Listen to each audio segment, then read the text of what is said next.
घर में, परिवार में जो घर के अंदर बहुत भोला सा व्यक्ति होता है, बहुत सरल सा व्यक्ति होता है, पूरा शिव की तरह कोई व्यक्ति प्रत्येक घर के अंदर, प्रत्येक घर में शिव जैसा एक ना एक व्यक्ति जरूर होता है जो फालतू के लफड़े में पड़ता ही नहीं। उसको मालूम ही नहीं है क्या हो रहा है क्या नहीं हो रहा है। उसको तो अपने दुकान जाना है, ऑफिस जाना है, काम करना है, व्यापार करना है, व्यवसाय करना है और अपने कर्म में लगे रहना है। बाकी के उसे कोई मतलब नहीं कि क्या होगा। आग लगे बस्ती में, आवाज तो बोलो, अपन रहो मस्ती। क्या किसको रोइए चादर तान के, उसे मतलब ही नहीं। और ऐसा नहीं कि केवल कैलाश पर शिव है। आप अपने घर में भी देखो, अपने घर में अगर 10 सदस्य हैं, 5 सदस्य हैं, 8 सदस्य हैं, 4 सदस्य हैं, 6 सदस्य हैं, उन 6 सदस्य में, उन 4 सदस्य में, उन 8 सदस्य में एक ना एक शंकर जरूर होगा। एकदम भोला, कोई मतलब नहीं, आएगा, खाएगा, जाएगा, सोएगा, अपना काम करेगा और अपनी मस्ती में रहेगा। और दिन भर मम्मी कहती रहेगी, अरे ऐसा हो गया, पापा कहेंगे वैसा हो गया, बहन ने कहा ऐसा हो गया। वो कहे क्या टेंशन लेती ना तो।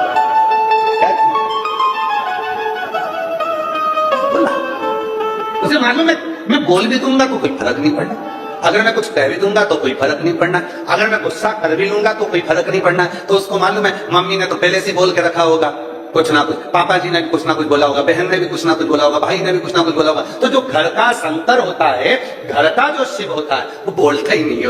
उसको तो एक ही मतलब है, ला रोटी ला, क्या बनाया, लाओ जल्दी से, भोजन करा, चाय बना ला, जाओ चाय बनाई, भोजन करा। और पत्नी बोल भी रही है, तुम कुछ जवाब दोगे? पति कहता रोटी अच्छी बनी है। तुम कुछ बोलोगे? बहुत बढ़िया, जोरदार। शिव शंकर, उसे कोई मतलब, वो तो अपनी भक्ति में, अपने भजन में, अपने स्मरण में डूबा हुआ।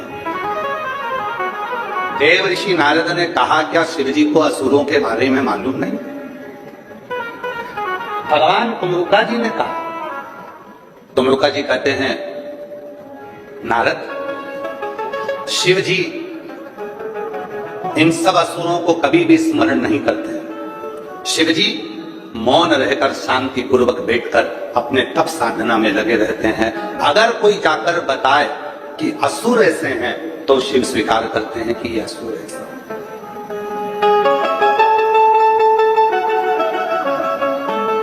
असुर ऐसे। एक संवाद आता है गुरु नानक देव जी का, बड़ा सुंदर संवाद।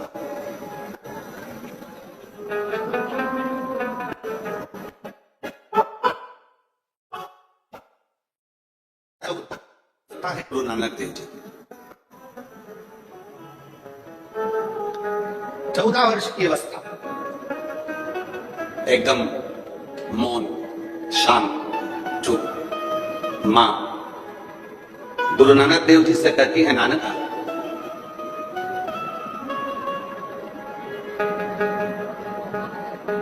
मैंने तुझको 13 किलो अनाज लाने के लिए भेजा था, चावल लाने के लिए भेजा था, तू लेकर आया है? गुरु नानक देव जी की 14 वर्ष की अवस्था है और नानक जी आकर चुप खड़े हो गए। मां ने पूछा, नानक का हुआ क्या तुझे? तुम मौन क्यों है? गुरु नानक देव जी ने कहा, मां मैं गया था दुकान पर सामान लेने के लिए, पर वहां जैसे ही मैंने कहा कि मुझे 13 किलो चावल दे दो, वो 13 शब्द जो निकला मां, उसके बाद समझ में आ गया ये संसार सागर में कुछ भी मेरा नहीं है, सब तेरा है, उस रब का है। मेरा तो कुछ भी संसार सागर, मेरा कुछ नहीं, इस संसार सागर में मेरा कुछ नहीं, सब तेरा।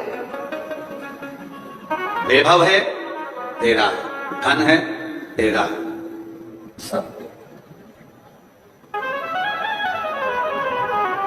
बस 14 वर्ष की अवस्था में गुरु नानक देव जी ने वो 13 के आंकड़े को ऐसा पकड़ा कि गुरु नानक देव जी महाराज के मन में ये बैठ गया कि ये संसार सागर को ये बता देना है कि यह संसार कुछ भी मेरा नहीं, सब उस रब का है, उस परमात्मा का है, मेरा कुछ नहीं। प्रभु आपकी कृपा से सब काम हो रहा है, बोले आपकी कृपा से सब काम हो रहा है। करते हो भोले बाबा मेरा नाम हो रहा है, करते हो भोले बाबा मेरा नाम हो रहा है, बोले आपकी कृपा से सब काम हो रहा है, शिव आपकी कृपा से सब काम हो रहा है। गुरु नानक देव जी ने 13 के आंकड़े को जो पकड़ा, उस दिन से आज तक केवल नानक का नहीं, गुरु नानक होगा। समझ गए?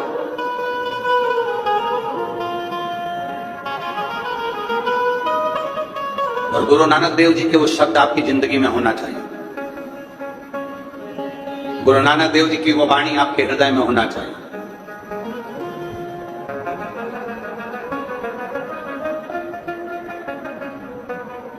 कोई पूछ रहा है कि बेटा किसका है, आपने कहा ये मेरा बेटा है, मेरा पुत्र, मेरा बेटा नहीं, ये तो उस रब का, शिव का, वाहेगुरु जी का, ये उसका बेटा, मेरा है, शिव का है। बेटी आपकी, मेरी कहां, ये बेटी तो उस रब की है, शिव की है, वाहेगुरु जी की, मेरी।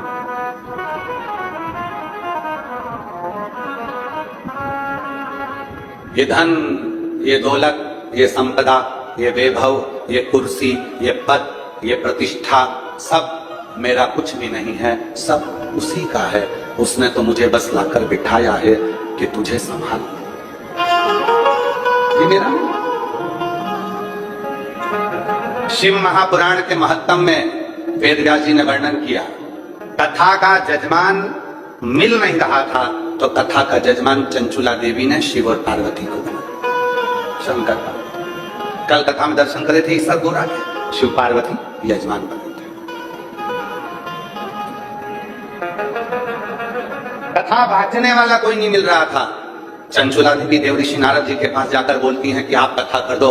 देव ऋषि नारद जी ने कहा मैं कथा नहीं कर सकता क्योंकि मुझे श्राप लगा है, मैं एक जगह पर बैठ नहीं सकता, इसलिए मैं कथा नहीं बांट सकता। हाँ, कथा सुनने के लिए आऊंगा।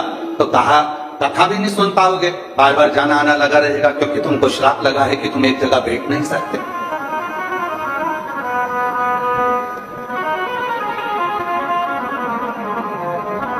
तो कथा कौन बांचेगा? तब देव ऋषि नारद जी अपने मित्र के पास में ले गए और तुमरुका जी से विनय करा कि आप कथा बांचो। तुमरुका जी कहते हैं मेरे बस की बात नहीं है शिव पुराण की कथा गाना, स्वयं महादेव बांचेगा, इसलिए तुमरुका जी का नाम तुमरुकेश्वर महादेव हो गया। तुमरुका जी शिव का एक आनंद भाव लेकर कथा के रसतत्व को बांचना प्रारंभ कर। जजमान कौन बना? शिव पार्वती। कथा कौन बांच रहा है? शंकर जी। कथा कौन सुन रहा है? शिव जी। अब कथा करवा कौन रहा है? तो कथा करवाने के लिए चंचुला देवी से पूछा गया क्या तुम कथा करवा सकती हो? चंचुला देवी कहती है मेरी सामर्थ्यता नहीं कि मैं शिव पुराण की कथा को करवा सकूं, इस कथा को तो स्वयं महादेव और पार्वती ही करवा सकते हैं, इसलिए कथा करवाने वाला भी महादेव और पार्वती।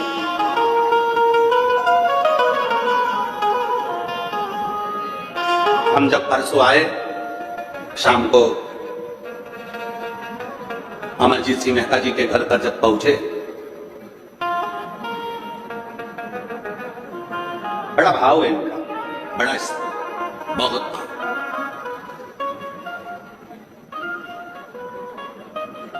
आज हम कहने में पीछे नहीं हटेंगे, अमरजीत जी आपको बहुत साधुता के साथ कहेंगे। जहां पर भी कथा करने के लिए जाते हैं वहां भोजन बनाने वाले को लगाया जाता है, ब्राह्मण।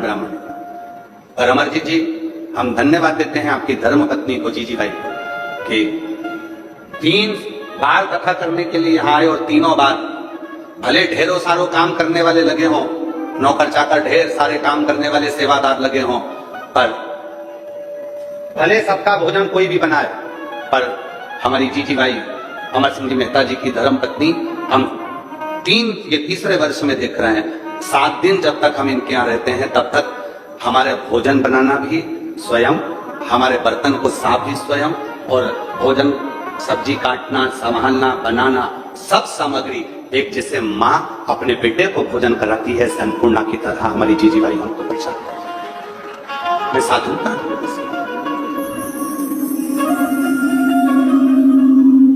एक इसमें एक प्रेम।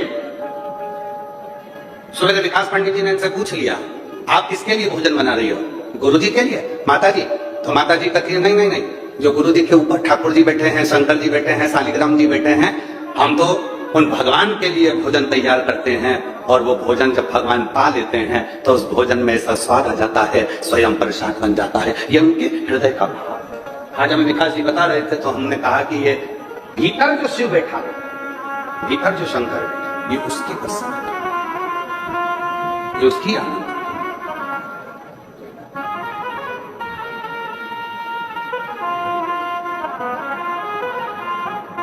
दिखावा नहीं है, ये प्रेम है। और शिव को क्या चाहिए?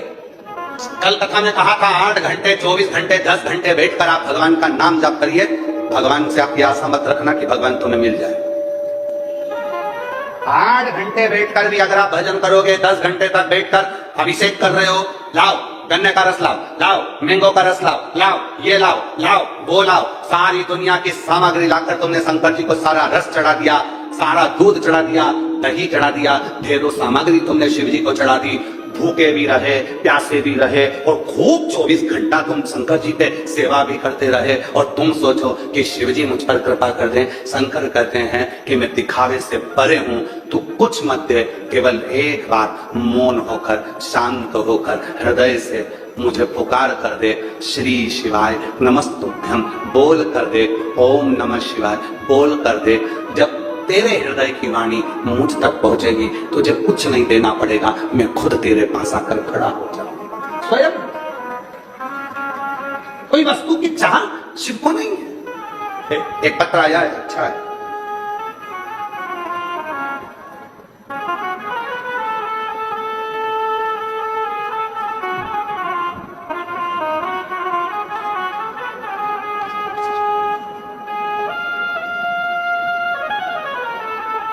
मेरा नाम पूजा कंबोज, पति का नाम राहुल कंबोज, मेरा फोन नंबर ये है। कहीं बैठी हो? पूजा कंबोज, पति का नाम राहुल कंबोज, मेरा फोन नंबर ये है। कहीं बैठी हो तो हाथ हिला सकती हैं। पूजा कंबोज, पति का नाम राहुल कंबोज। गुरुदेव, हम परहेट इंद्री करनाल से आए। कहीं बैठी हो तो हाथ हिला सकती हैं। कहीं बैठी हो तो हाथ हिला। आप ही हैं? आ जाओ, आ जाइए। एक लोटे जल और पशुपतिनाथ व्रत का क्या वर्णन करूं गुरुदेव। मुझे 12 साल से सोरायसिस त्वचा रोग की बीमारी थी।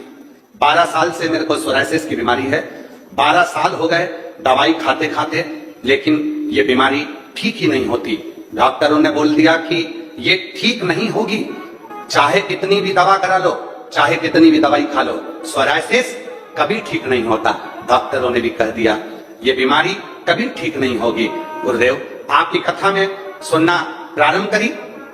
आपकी टीवी पर कथा के माध्यम से सुना था कि पंडाल में बैठकर जो मांगो वो मिलता है। 12 साल से इस बीमारी से इतनी दुखी हो गई थी कि पहली बार कथा सुनकर टीवी पर आप पर भरोसा हुआ, और जिंदगी में पहली बार किसी कथा के पंडाल में मैं जाकर बैठी।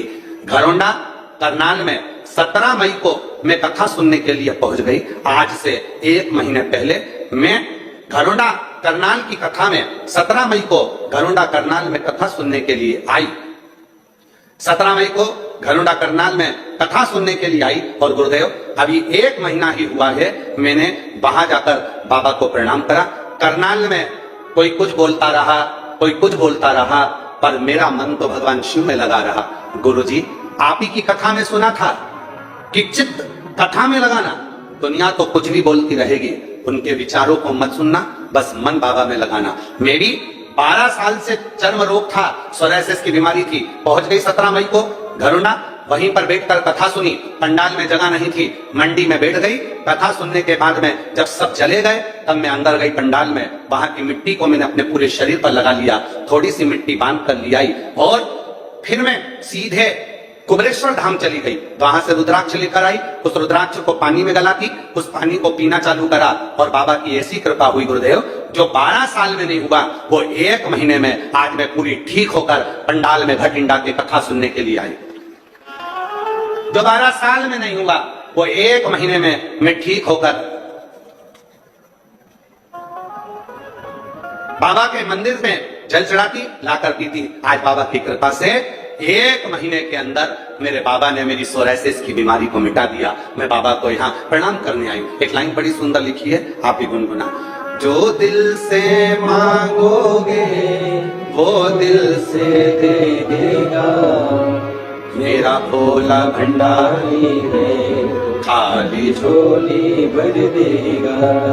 मेरा भोला भंडारी है, खाली झोली भर देगा। अब उस बहन ने एक लाइन अपनी मर्जी से लिखी है, वो भी पढ़ो जरा। काट दिया रोग काशी वाले ने, कर दिया निरोग डमरू वाले ने। ये उसके मन की लाइन है, हम लोग इस लाइन को नहीं गुनगुनाते, हम तो एक लाइन गुनगुनाते, लुटा दिया भंडार काश। पर उस बहन ने अपनी तरफ से जो लाइन लिखी है वो देखिए, काट दिया रोग काशी वाले ने, कर दिया निरोग काशी वाले ने। आज मैं स्वस्थ हूं। एक पत्र बड़ा सुंदर लिखा है एक बहन ने, जिसका लड़का 10 साल का हो गया, बोलता नहीं है। उसको एक बीमारी है, जिस बीमारी का नाम उसने लिखा है इसमें, ऑटिज्म। लड़के का फोटो देखिए पहले लड़के का फोटो देखो। 10 साल का ये बेटा है। गुरुजी कोटि कोटि नमन। मेरा नाम तारा देवी, नालागढ़ जिला सोलन हिमाचल प्रदेश की निवासी हूं। कहीं बैठी हो, हाथ हिला सकते हैं आप ही हैं, आ जाओ आ जाओ, एक बेलपत्र ले जाना।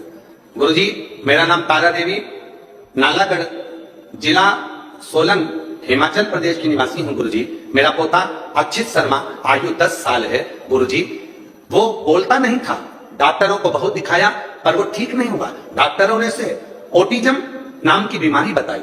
हम सारा परिवार बहुत दुखी हुए। 2020 से उसको किसी ना किसी हॉस्पिटल में दिखाते दिखाते थक गए, तब कोई असर नहीं दिखा। आखिरी में डॉक्टर ने कह दिया इस बीमारी के बच्चे बोल नहीं पाते, ऑटिज्म नाम की बीमारी से वो ग्रसित है। तब हमने आज छोड़ दी। 2020 में किसी ने मुझे आपकी कथा के बारे में बताया। मैंने आपकी कथा आस्था चैनल पर सुनी। मुझे कथा सुनने के बाद आपकी कथा पर विश्वास होने लगा। मैंने सोचा भोले बाबा की कृपा से इतने बच्चे ठीक होते हैं, मेरा पोता भी एक दिन जरूर ठीक होगा। गुरुजी मैं सीहोर 2 बार गई और वहां पर आकर कंकर शंकर की पूजा और रुद्राक्ष लेकर आ गई। घर जाकर रोज रुद्राक्ष का जल भोलेनाथ को चढ़ाकर घर वापिस लेकर आती और पोते को जल पिलाती और उसके गले और शरीर पर लगाती।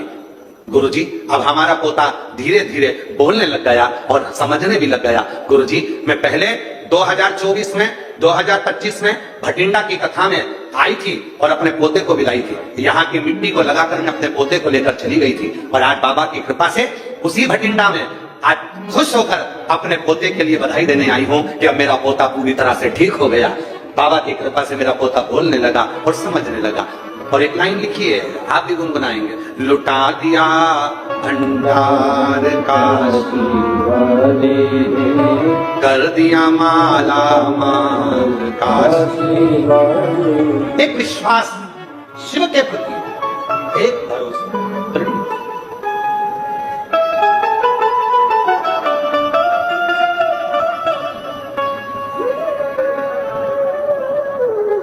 हमारे यहाँ 2 डॉक्टर, एक डॉक्टर ही डॉक्टर है और एक शिव भी डॉक्टर।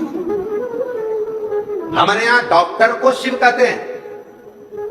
इसीलिए शिव महापुराण की कथा कहती है आपके शरीर में रोग आया, बीमारी आई, तकलीफ आई, कष्ट आया, सबसे पहले अपने पास के हॉस्पिटल में जाइए, अपने नगर के हॉस्पिटल में जाइए, डॉक्टर को दिखाओ, चेकअप कराओ। डॉक्टर बोले ये जांच कराओ, जांच कराओ, डॉक्टर बोले ये टेबलेट खाओ, वो टेबलेट खाओ। और साथ में शिव जी पर भरोसा करना प्रारंभ कर दो, फिर मेरा देव अधिदेव महादेव आप पर करुणा करना प्रारंभ कर देगा, सुख देना प्रारंभ कर देगा।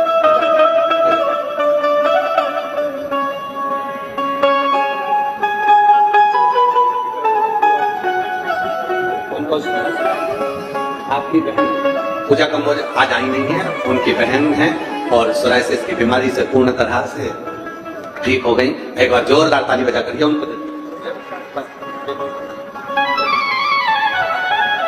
जो जैसी भावना वो वैसा ही फल पाया, नहीं खाली उसे लौटाया, वो मन ही मन हर्षाया, और कर दिया माला माल काशी। बोलो बोलो बोलो।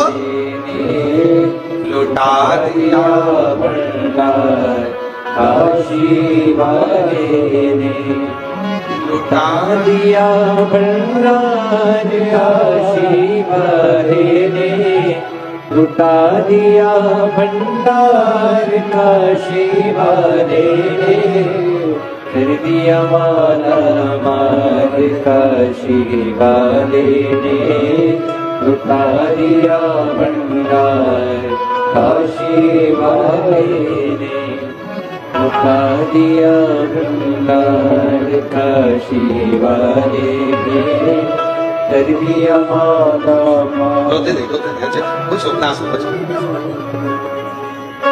ठीक हो गया पहले आंसू पहले आंसू अच्छा खुश होकर आप तो बोलने लगा शिव के पास।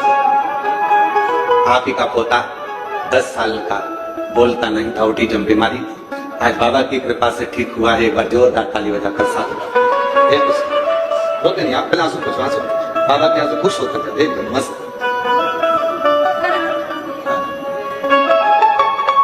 शिव का शंकर की कृपा,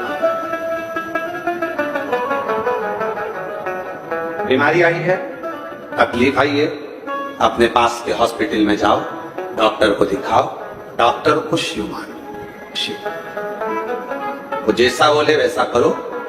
फिर साथ में अगर भगवान कृपा कर दे और सीहोर का रुद्राक्ष कुबेरेश्वर धाम का वहां से अगर लेकर आए हो तो उसको तांबे के कलश में गलाओ, शिव जी को श्री शिवाय नमस्तुभ्यम बोल के जल चढ़ाओ और उसका आचमन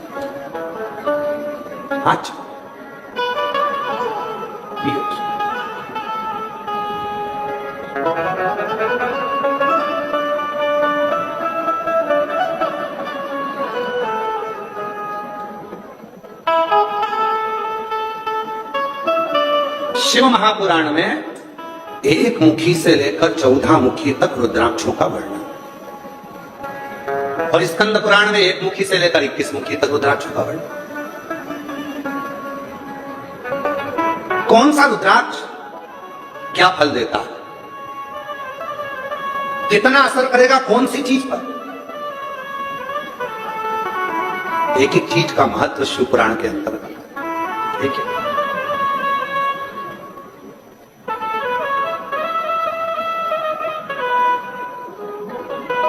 अभी इस कथा के बाद में ये कथा जो चल रही है ये 24 तारीख को विराम होगी, 7 दिन की कथा। 18 तारीख से प्रारंभ हुई है, 24 जून को विराम होगी। उसके बीच में अभी इसके बाद तो एक अनुष्ठान है बाबा का, इसलिए कथा को थोड़ा सा पीछे की ओर लिया, कुबेरेश्वर धाम का।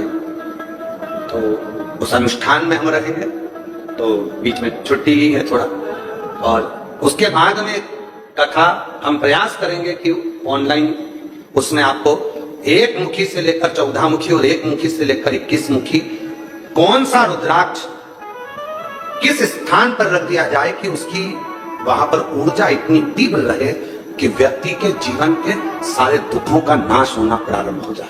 प्रयास करेंगे कि उस कथा को जनमानस कर दिया जाए, उस कथा को और 24 जुलाई से 29 जुलाई तक गुरु पूर्णिमा महोत्सव सीहोर कुबेरेश्वर धाम पर तो है। 5 दिवसीय शिव पुराण की कथा 24 से 28 जुलाई तक चलेगी। उसके बाद में 29 जुलाई को गुरु दीक्षा शिव दीक्षा महोत्सव रहेगा। फिर 30 तारीख से श्रावण चालू हो जाएगा, बाबा की कावड़ प्रारंभ हो जाएंगी। 1 महीने का कुबेरेश्वर धाम का कावड़ मेला प्रारंभ हो जाएगा। लोग जल भर कर लाएंगे, बाबा को चढ़ाएंगे।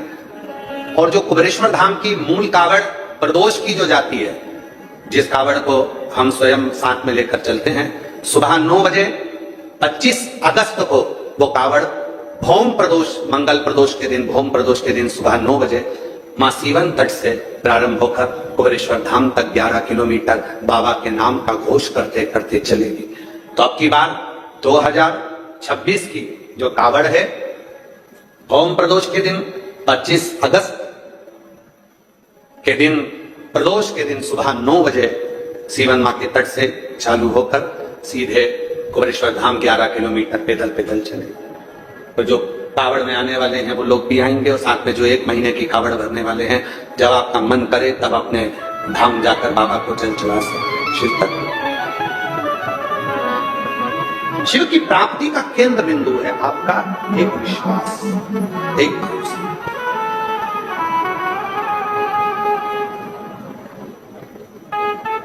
महाराज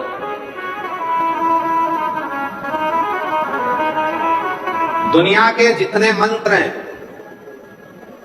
दुनिया के जितने तंत्र हैं, दुनिया के जितने भी श्लोक हैं, दुनिया के जितने भी शब्द हैं, दुनिया के जितने अक्षर हैं, दुनिया के जितने संगीत हैं, दुनिया के जितने स्वर हैं, दुनिया के जितने नाद हैं, वो किसी और के दिए हुए नहीं है, मेरे महादेव के दिए हुए हैं, मेरे शिव के दिए। शंकर के। क्यों? क्योंकि शिव किसी को खाली नहीं लौटा, शिव किसी को खाली नहीं भेजता। आप आए जरूर हो, बैठे हो, 37 से 38 डिग्री टेम्परेचर है आज भटिंडा का। इतनी तेज गर्मी में अपना एसी पंखा कूलर छोड़कर आप इस पंडाल में बैठे हो, तपती धूप में अपने घर से निकल कर आए हो, जाकर जगह संभाल कर, और कथा तो 2 बजे प्रारंभ हुई है, पर आप सब 10-11 बजे के यहाँ पर जगह संभाल कर बैठे हुए हैं।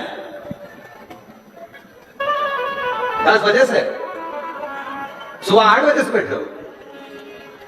प्रणाम प्रणाम। मेरी जीजियां कह रही है सुबह 8 बजे से जगह संभल के बैठते हैं, और आप लोग 10 बजे से 8 बजे से, आप भी सुबह 8 बजे से बैठे हो, जगह संभाल के। गजब। आप जरा विचार,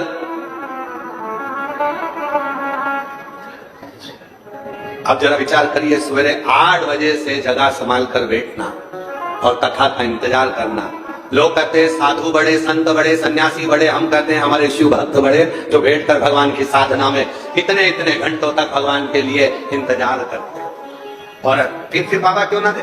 और फिर निवेदन, किस्मत वालों को मिलता है फूल तेरा दरबार, किस्मत वालों को मिलता है फूल तेरा दरबार, सच्ची सरकार तुम्हारी, सच्चा तेरा दरबार, किस्मत वालों को मिलता है फूल तेरा दरबार, किस्मत वालों को मिलता है फूल तेरा दरबार। शिव को, भगवान ओगड़दानी, त्रिकालदर्शी, कैलाशी, अविनाशी को असुरों से कोई बैर नहीं है।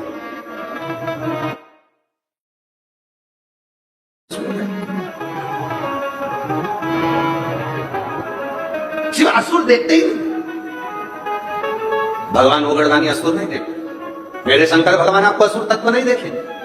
मेरे शिव तो केवल आपको, आपके भीतर का एक छोटा सा जो गुण होगा, जो भी आपके भीतर छोटा सा भी गुण होगा, मेरा शिव उसी को देख लेगा, बस उसी को। आपने जिंदगी भर झूठ बोला, प्रपंच करा, छल करा, बेईमानी करी, कपट करा, और आपने जिंदगी में एक बार भी किसी भूखे को भोजन, प्यासे को पानी पिलाया या किसी का भला कर दिया, मेरे शिव ने बस वही देख लिया और तुम्हारा कल्याण कर दिया। मेरा शंकर तो इतना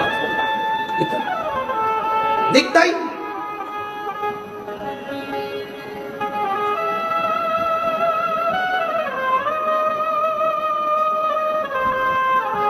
उसने विचार ही नहीं करा।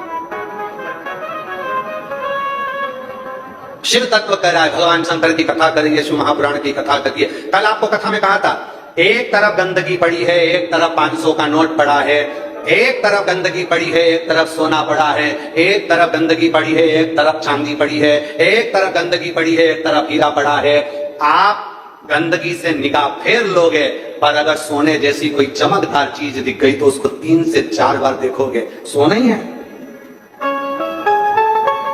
3 से 4 बार उसको देखोगे, सोना ही है, हीरा ही है, चांदी है, उसको देखोगे, बारंबार देखोगे। बस मेरे शिव भी ऐसे हैं, वो गंदगी नहीं देखते, वो अवगुण नहीं देखते। आप कैसे हो, कहां जा रहे हो, क्या कर रहे हो, शिव को मतलब नहीं। शंकर तो केवल कहते हैं कि अपने प्राण छूटने से पहले जो मैंने तुझे मानव देह दी है, इस मानव शरीर का सदुपयोग करना। भूखे को भोजन, प्यासे को पानी, जय बाबा बर्फानी, उसका स्मरण करना। कभी मौका मिल जाए, तुम्हारे मोहल्ले में, तुम्हारी कॉलोनी में, तुम्हारी सोसाइटी में, तुम्हारे नगर में, तुम्हारे क्षेत्र में, तुम्हारे परिवार में अगर कोई शिक्षा अध्ययन करना चाहता है, उसके पास एजुकेशन का पैसा नहीं है, उसको शिक्षा अध्ययन कराना। तुम्हारी सोसाइटी में, तुम्हारी कॉलोनी में, तुम्हारे मोहल्ले में, तुम्हारे नगर में, तुम्हारे क्षेत्र में अगर कोई बीमार है, दवाई का पैसा नहीं है, तो उसको दवाई कराना। शास्त्र कहता है अगर कोई भूखा है तो उसको भोजन कराना, और अगर कोई प्यासा है उसको पानी पिलाना। ये जीवन का एक सुख है, जीवन का।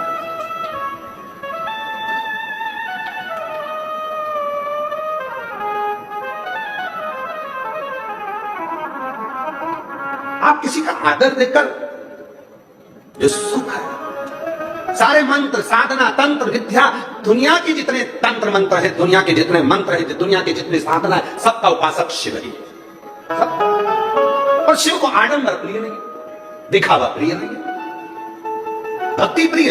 एक लड़के का कल एक पत्र पड़ा था, आज एक लड़के का और पत्र आया। देखो कितना विचित्र पत्र है उस लड़के का, देखिए।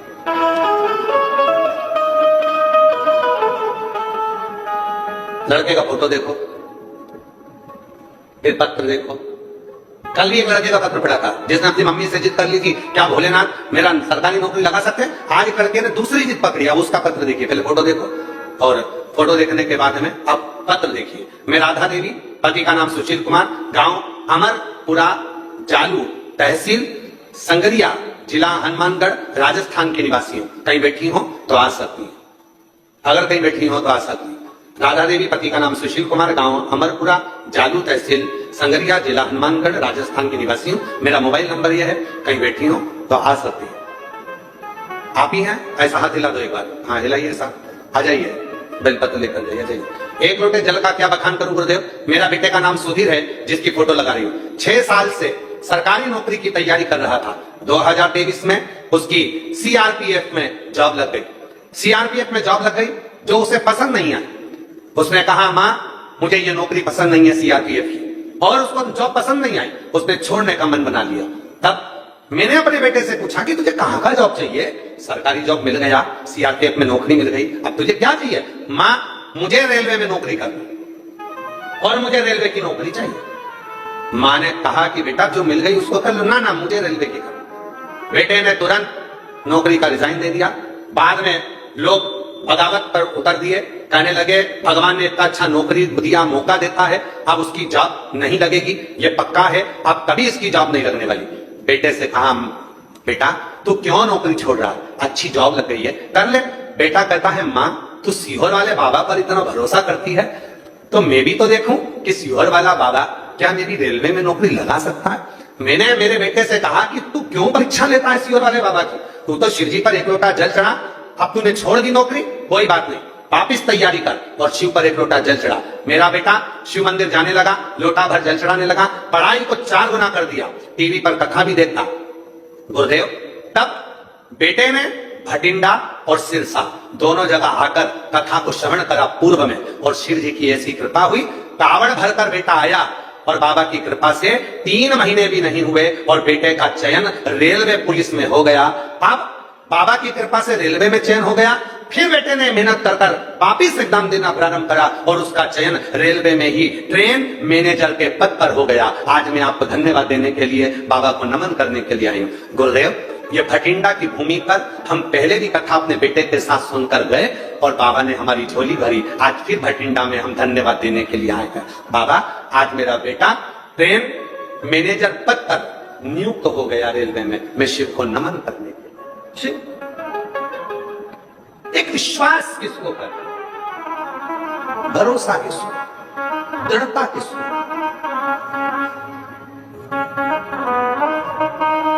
और महादेव नमन चरणों में स्वीकार कीजिए। जितने बैठे हो सब बोलो, सबके लिए है, बोलो महादेव नमन चरणों में स्वीकार कीजिए।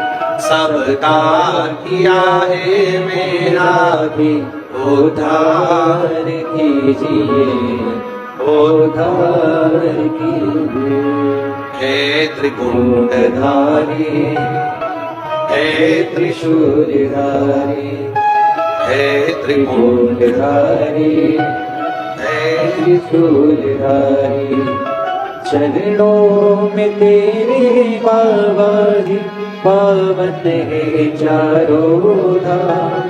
चरणों में तेरे बाबा जी पावन है चारों धाम। तेरी देव करते वंदना पूजे सीताराम। तेरी देव करते वंदना पूजे सीताराम। हो जाए पूरी कामना, बोलो बोलो, जाए पूरी कामना। उपकार कीजिए, सबका किया है मेरा भी उद्धार कीजिए, उद्धार कीजिए। हे त्रिपुंडधारी, हे त्रिशूलधारी, हे त्रिपुंडधारी, हे त्रिशूलधारी। हार हार महादेव। आप विश्वास उस पर करें, भरोसा उस पर।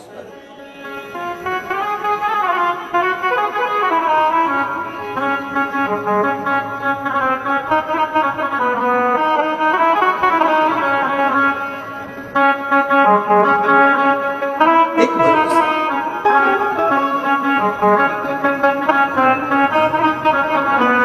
एक भरोसा, एक दृढ़। और जब भरोसा दृढ़ी हो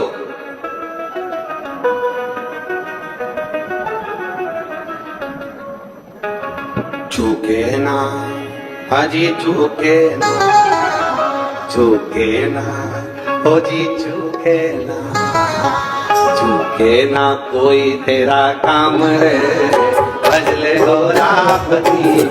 चूके ना कोई तेरा काम रे, भजले हो रापति। चूके ना कोई तेरा काम रे, भजले हो रापति। चूके ना कोई तेरा काम रे, भजले गौरापति को। गौरापति को भजले गौरापति को। गौरापति को भजले गौरापति को। गौरापति को भजले गौरापति को। गौरापति को भजले गौरापति। हजी चूके ना, हजी चूके ना, हजी चूके ना कोई तेरा काम रे, भजले गौरापति को। चूके ना कोई तेरा काम रे, भजले गौरापति को। चूके ना कोई तेरा काम रे, भजले गौरापति को। चूके ना कोई तेरा काम रे, भजले गौरापति को।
रघुवर जी भजते, गोरापति को मेरे रघुवर जी भजते, गोरापति को रघुवर जी भजते, गोरापति को रघुवर में भजते, ओ रघुवर जी भजते, रघुवर में भजते, रघुवर जी भजते, रघुवर में भजते, गोरापति को मेरे रघुवर भी भजते, गोरापति को मेरे रघुवर में भजते।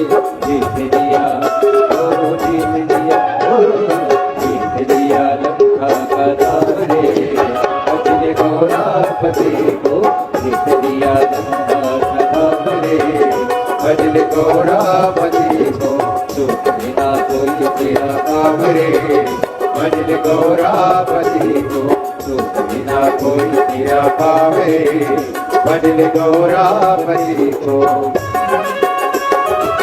राधे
राधे को नारायण भी भजते, गोरापति को नारायण भी भजते, गोरापति को नारायण भी भजते, गोरापति को नारायण भी भजते, नारायण भी भजते, नारायण भी भजते, नारायण भी भजते, नारायण भी भजते, गोरापति को नारायण भी भजते, गोरापति को नारायण भी भजते।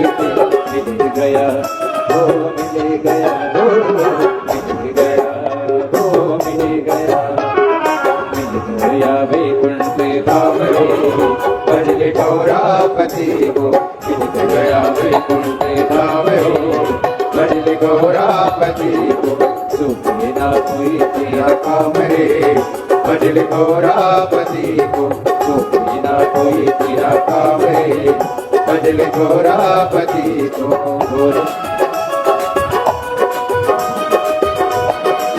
राधे हरि बोल।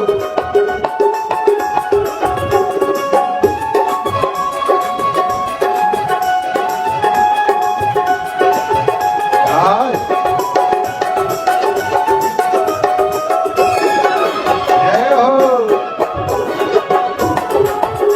राधे राधे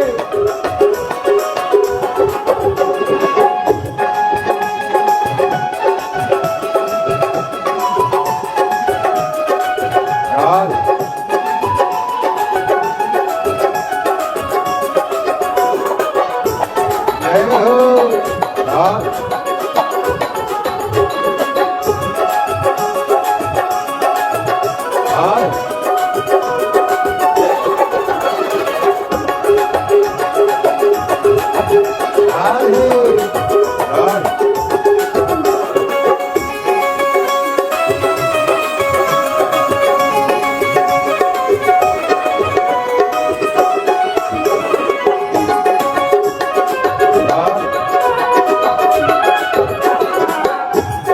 राधे को मेरे कान्हा जी बजते, गोरापति को मेरे कान्हा ये बजते, गोरापति को मेरे कान्हा भी बजते, गौरापति को मेरे कानाज बजे थे, खाना भी बजे थे, कानाज बजे थे, खाना भी बजे थे, कानाज बजे थे, गौरापति को मेरे खाना भी बजे थे, गौरापति को मेरे काना भी बजे थे। मिल गया ओ मिल गया ओ मिल गया ओ मिल गया द्वारिका रावरे बजले गौरापति, मिल गया द्वारिका रावरे बजले गौरापति, बिना कोई तेरा कापे बदले गौरापति बिना कोई तेरा काम रे बजले गौरापति, बिना कोई तेरा काम रे बजले गौरापति, बिना कोई तेरा काम रे बजले गौरापति, बिना कोई तेरा काम रे बजले गौरापति, बजले गौरापति, बजले गौरापति, महादेव हर।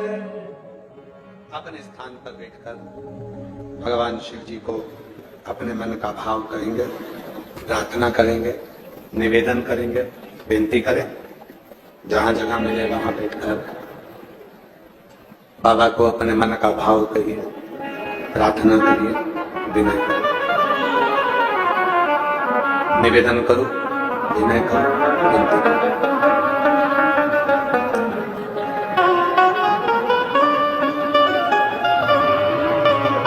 बाबा को अपने मन का, हृदय का भाव अवश्य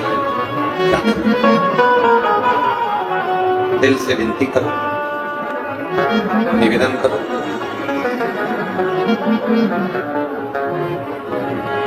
हृदय से प्रार्थना करो।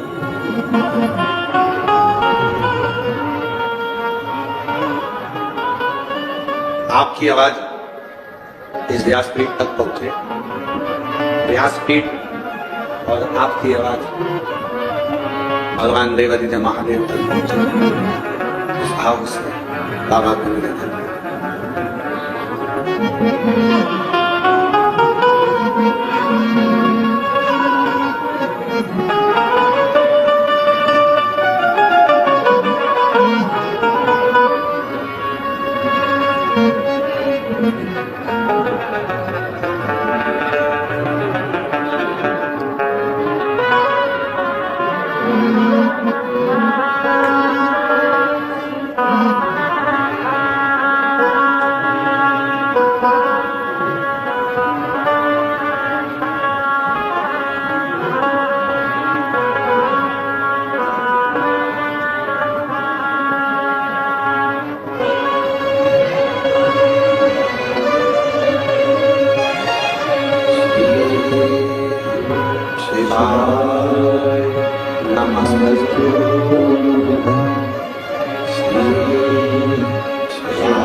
भोला सब दुख का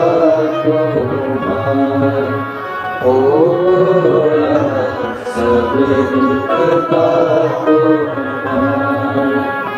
शिव शंकर जप तेरी माला, भोले बाबा जप तेरी माला, भोला सब दुख का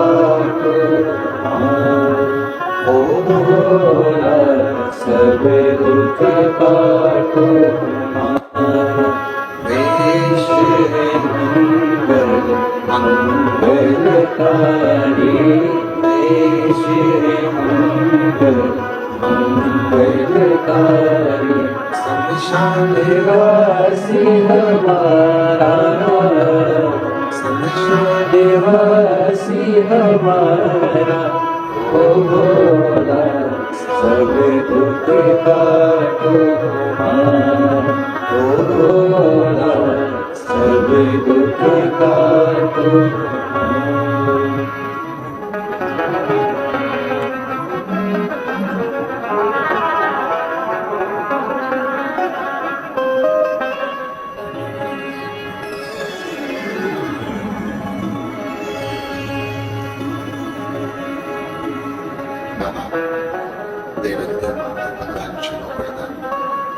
कालदर्शी कैलाश विनाशी भगवान शंकर की पवित्र कथा कर रही है। शिव महापुराण की कथा वर्णन कर रही है, शिव तत्व कर रही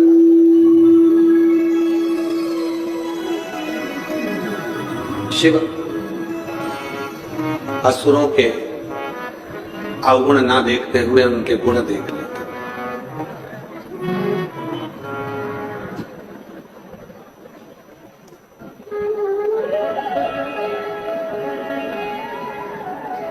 जब भी शंकर जी के मंदिर में जाओ या भगवान शंकर से प्रार्थना करने के लिए,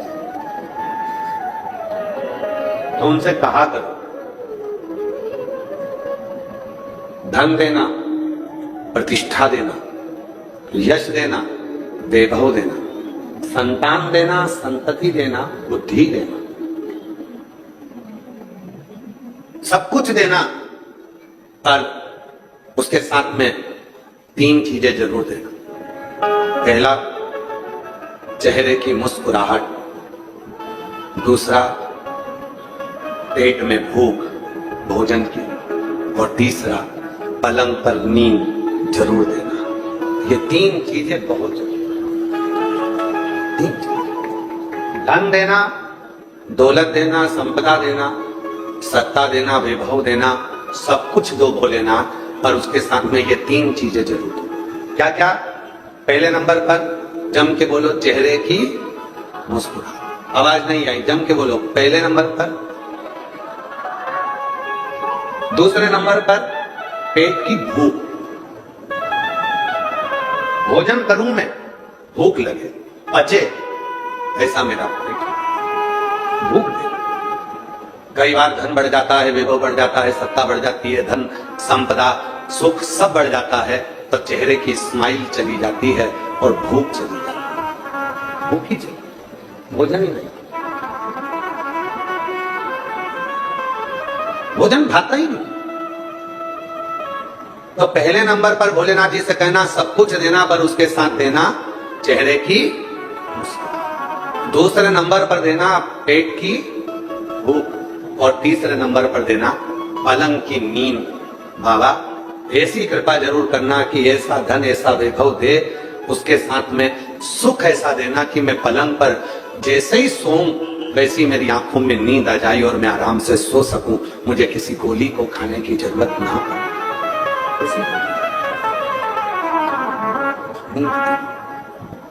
मेरी कृपा का क्या है भरोसा, अब किस पर हो जाए जरासी, हम पर करो जरासी, हम पर।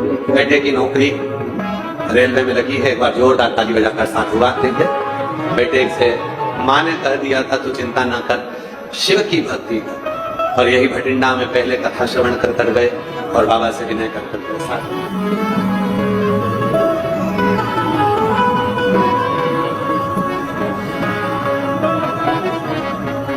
सुख देना, वैभव देना, संपदा देना, सत्ता देना, धन देना, सब कुछ देना, और उसके साथ में 3 चीजें जरूर देना। सब बोलेंगे वो 3 चीजें कौन सी हैं? पहले नंबर पर चेहरे की मुस्कुराहट, दूसरे नंबर पर पेट की भूख, और तीसरे नंबर पर पलंग की नींद। धन बहुत हो, संपदा बहुत हो, वैभव बहुत हो, और मालूम पड़े नींद ही ना हो, तो फिर वो सुख किस काम, वो वैभव किस काम का, वो धन किस काम, वो संपदा किस काम। सुख ये है।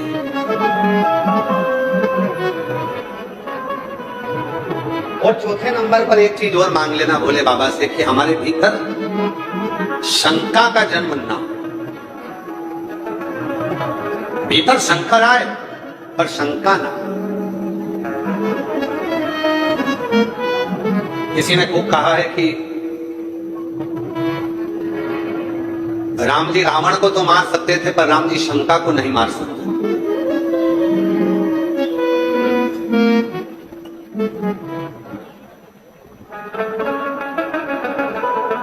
रावण को मारना आसान है, पर शंका को मारना कठिन है। अपने भीतर की जो शंका होती है, हम एक दूसरे पर, ननन ने ये कह दिया, भाभी ने ये कह दिया, सास ने ये कह दिया, बहू ने ये कह दिया, बेटे ने ये कह दिया, ये हमारे भीतर की शंका। और ये शंका एक दिन हमें परमात्मा से दूर कर देती है। आज भी कई लोग बैठे हैं ऐसे कथाओं में, कई लोग ऐसे आते हैं कथाओं में जिनके भीतर कुछ ना कुछ शंका रहती है। क्या ऐसा हो सकता है? सारी समस्या का हल एक लोटा जल हो सकता है? कई लोगों के अंदर ये शंका चलती रहती है। शंका भी शिव से कहना, हमारे भीतर कोई शंका नहीं। एक सुंदर सा प्रसंग है सती माता के विवाह का।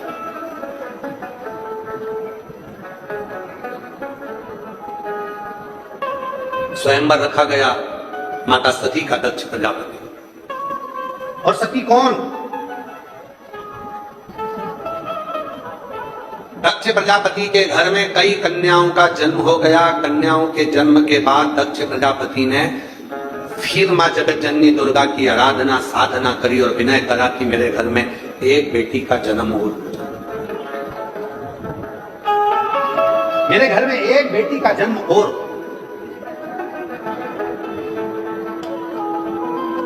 तब मां जगतजननी दुर्गा माता ने, जगतजननी मां वैष्णव रानी ने, मां जगतजननी दुर्गा भवानी ने, ज्वाला देवी ने, मां चिंतपूर्णी, मां मनसा, मां कांगड़ा, मां ज्वाला,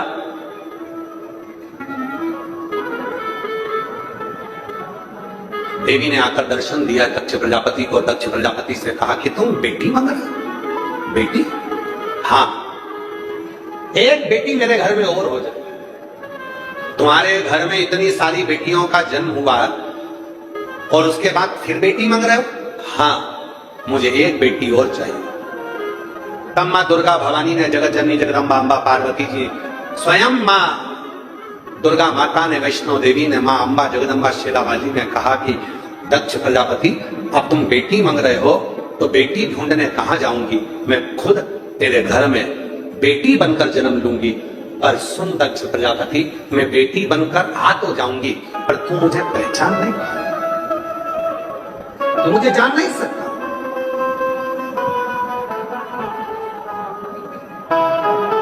एक बेटी को जानने के लिए